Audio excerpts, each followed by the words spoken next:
Hi, welcome to the garden today. And today it's going to be a little bit different than the last couple of videos. We're talking about the successes we have in the garden and what all's growing good. We've had 9 out of the last 10 days. We've gotten some rain. It rained again today. They weren't really predicting it, but when you get 20% chance of rain and you've been getting rain every day, you tend to get a rain. So it rained pretty hard, but here is my peas. They have been a true success so far. They're doing really well. We already got one picking off of the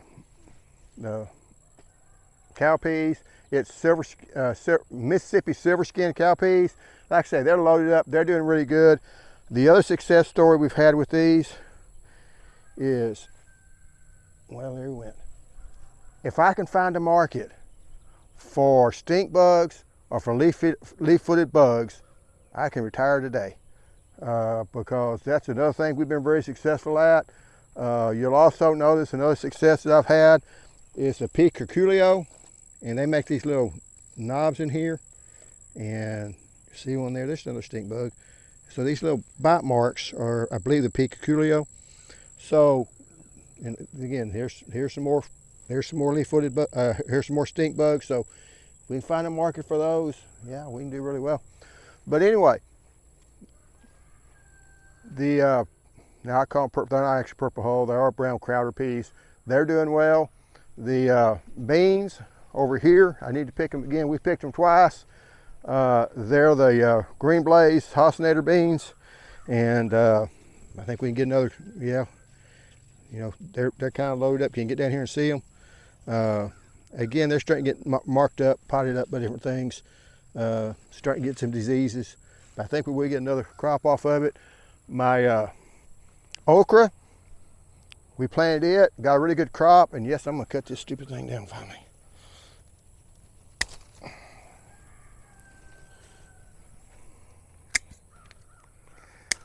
And they're looking good. They should go ahead and really take off. Plant them too thick. I'll let them get up a little bit taller, then I'll start taking some out. I want them about a foot apart, and that'll do well. So since we're talking about successes, the other side, these are the other peas I planted later. Again, when I say peas, we're talking about field peas or cow peas. In the South, that's what we call them. I know they're actually a bean, but we call them peas. And they're looking really well. Only thing that kind of concerns me, we're already getting the pressure over there, and they will go from there to over here. But you know, so far, it's okay. I've kept the weeds down over here. Now these weeds here, you'll see some down there at the end, some grassy weeds. I went through there and I cut the weeds out, and later that afternoon, I think I did that in the morning, later that afternoon we got a rain. So, but I did probably kill some of those very small ones. Got the 2 trellises up here. They didn't blow over, so that's a success. I haven't put the other string down. I don't have probably as many as I wish I had, especially over here. Something, cutworms or something, have cut some of them down. I'm hoping that they've got big enough that they're going to go ahead and make. These are a Mandy Red Ripper pea. They will grow vines up all over this thing. They'll completely cover this thing up. We have had problems in the past with birds. Since they're up high enough, the birds seem to like the seeds, and they will get in there and strip the pods out of everything. But we'll see if that happens this time or not. I do still thinking about planting a row in here, or maybe even 2 rows of more peas, just to be growing some. I got plenty of seed. Just hadn't got around to doing that. Seems like every time I get ready to do that, it starts raining. But anyway, the other success we've had growing is up over here. And again, this is with the corn. We'll start on this end. We won't look at that end down there because that wasn't successful. Well, I guess we will. We got to walk down there. But this was some, if y'all noticed, last year when I showed that when they had a purple color to the stalks, I planted from that corn cob all these. But we do got them going well so far. The possum has not come back, which is good. I tried to trap him. He hasn't gotten in the trap. I put the trap out in the pasture so we get away from the chickens, and the horse decided he wanted the corn that I had in it. So he set the trap, so that didn't do well. This has been a success as far as the Chambonchio. I say it different every time. It's produced some fruit and done some well. And then we did get some early, watch out for the vines. We did get some, oh, well, I left it out here too long. What I'm gonna do is cut that though, because this may seem like a failure. We're gonna use this for the tadpoles, so they can eat on some stuff. And again, this corn's looking good. I think we're gonna make it successful. And you do have to kind of watch out. Now aphids are hitting this pretty hard right in here. So I might spray some spinosad on it. That there, I'm not sure. That might be an assassin bug, which is actually a good bug. So I won't kill him. But the stuff that blew over is kind of straightening itself back up a little bit. It's doing all right. The watermelon so far has been successful. I can't get over there. But we got several. Got one here, one there, one there. That one over there is about ready. In fact, it shows to be ready, but on your first watermelons, you want to wait about a week after you think they're ready because they just take forever. And he's got another one beside it. So I got 1, 2, 3, 4, 5, 6 watermelons out of all this, so, and probably some more out there. But, you know, 7. And I'm sure there's I probably got 10 out there if I look hard enough. So that has been successful if we don't step on the vines. And that's nice. It's nice to grow watermelons. They can be kind of difficult. The hardest thing I have found on a watermelon is finding out when that watermelon is ready. Seems like time and again, I will, especially on the first one, you'll cut that watermelon up and it's not ready yet. You should have waited. So I'm trying to wait long enough this time. And when I first started gardening, I had like out of 10 watermelons, I might get one of them that was at the perfect ripeness. And there's no man, or not, he wasn't old man, my age. He was the county judge in Paducah, Texas. And yes, he's kind of routing all the way through. But he could tell by thumping them and patting on them. And basically, if you took what he said, you'd have a perfect watermelon every time. And he'll tell you, he'd pick them out for you. He'd say, are you going to eat it today or are you going to wait for a couple of days? And if he says you're going to wait for a couple of days, so well, you need this one because it's not quite ready, but it will be by the time that you cut it open. And sure enough, if you did what he said, it was a perfect ripeness every time. He had a talent for that. And but he would meet up there at the county courthouse on the courthouse square where people would sell some stuff, and that's what he would do. I've never been able to do that. I can tell.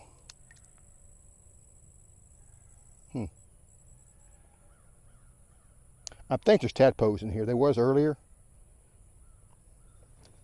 I know there's tadpoles up at the house because I just seen them. And that would give them something to eat.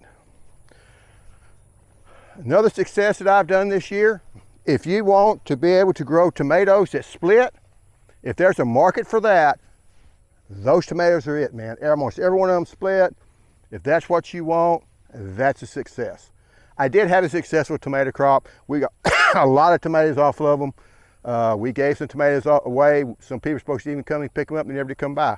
So it was a successful tomato harvest. And like I say, if you like split tomatoes, I'm your man right this year. So you just got to define your successes. Now, if you want to have a successful peach tree that looks good, that never produces fruit, this has been successful. This tree has been here 4 or 5 years, has not produced one peach for me yet. And if that was my objective, I have been successful with that peach. I almost cut it down this year. I will probably give it one more year because I've always had the bad feeling that if you don't wait long enough for a peach tree, it might have made really good the next year. Because these last year was highly successful in setting fruit. It was highly successful in growing the fruit. In fact, it was breaking the tree because they had too many peaches on it. And then we got a bunch of rain like we did this year also, and they all rotted on me. Another success has been the grapevines. They've grown everywhere. And I do got some grapes somewhere. I don't know if on these vines. I'll go show you over there. But that's a beautyberry bush. It's called American Beautyberry. It was a small bush. It's got a bunch of flowers on it. It's probably gonna make a lot of fruit. Some people say you can make jelly out of the fruit. I have eaten the berries before. Basically, they have no taste to them. But if you put enough sugar in them, you can make jelly out of anything. So, but I would be successful there. Over here, as far as growing sprouts for these plums, I was very successful in growing the sprouts. I had a lot of plums. I just didn't get a chance to really get up here and pick them when I needed to. So they've kind of rotted on me, but they did produce the fruits. I didn't take all these fruits off. This went bad, but that's not really the tree's fault. That was mine. The Jiu-Jitsu has made, it looks like it's gonna be very successful this year.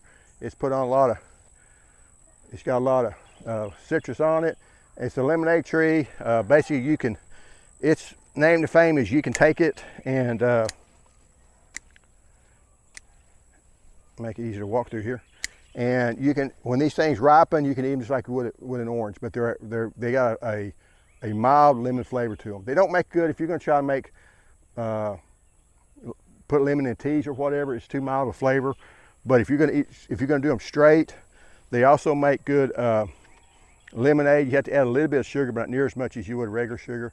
And as you can see, let's see if we can get over here. Somewhere in here I've got some.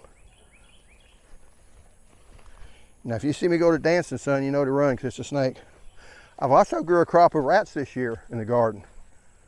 So, and I know a lot of people don't like it sometime in the garden because they'll see a snake. I don't mind snakes because snakes are slower than I am. I can handle the snake. You know, if a snake, I stepped on a snake one time. Yes, I did my little dance and I did some hollering, but he ran away and I just watched out for him. We can coexist. And freaking little rats, they're faster than I am. And as any guy will know, if that rat gets up your leg, you're in a world of hurt. Ask any guy, because there's some vulnerable areas that we have. That's a fear of mine. My mom had that fear. She passed it on to me because she knew somebody, her uncle or somebody, rat ran up his leg, supposedly. But anyway, I hate rats.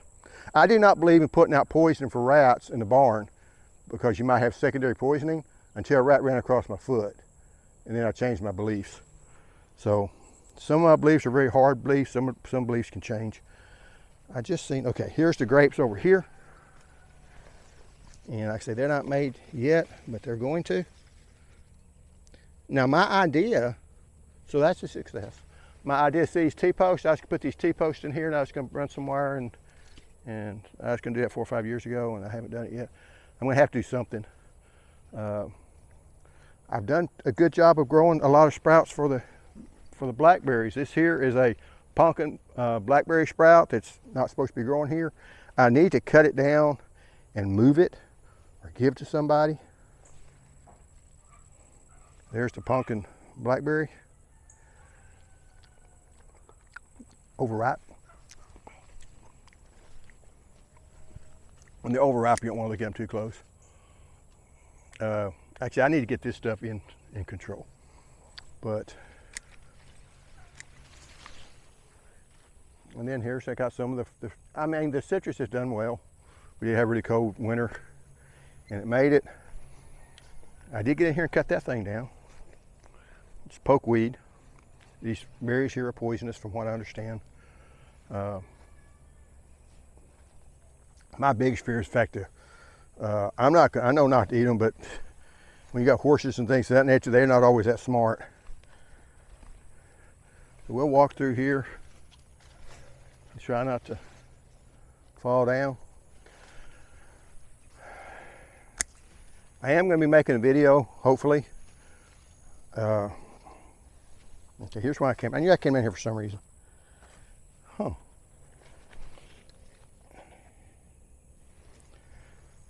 You don't need to show that. This is the other Shambonchi. Oh man. Well. Yeah, that didn't work out. I was going to let this harden up. You still use this part here. We just won't show Kelly that part, so she won't know. And there's the stupid. Anyway, that's going to be a pretty picture I was going to make, but it rotted on me. Got too much rain. Can you hold that one? So we use the other one. And normally you'd make them when they're smaller than this or less ripe. And this I was trying to get it where it would be good for a winter squash type. See how it works that way. We probably still cut this up and let her put it in the oven, see how they do. But anyway, it was started over there, came over here, came around, came up this trellis. They do like to be on trellises. And then over here, by the way, I use live traps. So anybody wondering about whenever I talk about trapping a possum, whatever, I do use live traps because I mean, I'm going to take care of the possum. He ain't going to suffer. But you don't want to use, you know, some of the other kind of traps because that cook their legs, because you don't want to catch a cat. I mean, I've caught cats in these traps. I've caught chickens in the trap. So, you know, you want one that you can actually, you have to check them every day. Sometimes twice a day when it's hot. And also the trap I had last night, I set the trap out and came out early this morning, and then I set the trap so I wouldn't get chickens or something else in the trap. So they won't have to go through the heat of the day. We're just gonna be out for a little while. Anyway, this is where I was gonna redo my raised beds, and I planted the peas in it. It's so far been a success. It's kept the weeds down pretty good. It's climbing up there. If I get around to doing it, I'm gonna try an experiment. I'm gonna put up some, when I tear out the tomatoes, I'm gonna put up some panels and trellis them up. I may not do the panels, I may just do the string. Put up the string in there, tie it up, and see if I can get these things here that's not a trailing pea, and see if they trail up, see if it helps do a better job. I will say, a lot of people like the ground cherries. They grow wild here, and that's a ground cherry there. We don't like the flavor of them. There's another one over there. See that one over there? So it made it, and we'll see them pop up every once in a while. We tried them, and they all kind of, the first part of the taste wasn't bad, but they all had an aftertaste to it that we didn't enjoy. We did try it, and different people taste things differently. One reason I took out the blackberries was this here. There's a disease that these things get. You really can't tell it now. Over here, none of these here made blackberries, even though they have blooms on them. There's a orange rust or something that gets on them, and they just don't. And even the berries here, you know, that should be black. It shouldn't have that red on it. They start out red, but that's different than it should be. So, you know, they were getting diseased up, so I was going to take them out that way. But anyway, that's the success stories. Sometimes you got to look for successes where you can. Yeah, sometimes like I say, if I can find that market for the stink bugs and the other deals, we do really well. But that's part of gardening. You got to look for successes wherever you can. And once it starts raining, like we had 9 out of 10 days we've had rain, bug pressure, disease pressure, and all that kicks in. So what you think is a good thing, if you get too much of anything is not good, and we just had too much rain. But anyway, thanks for watching. I'll see you next time. Bye.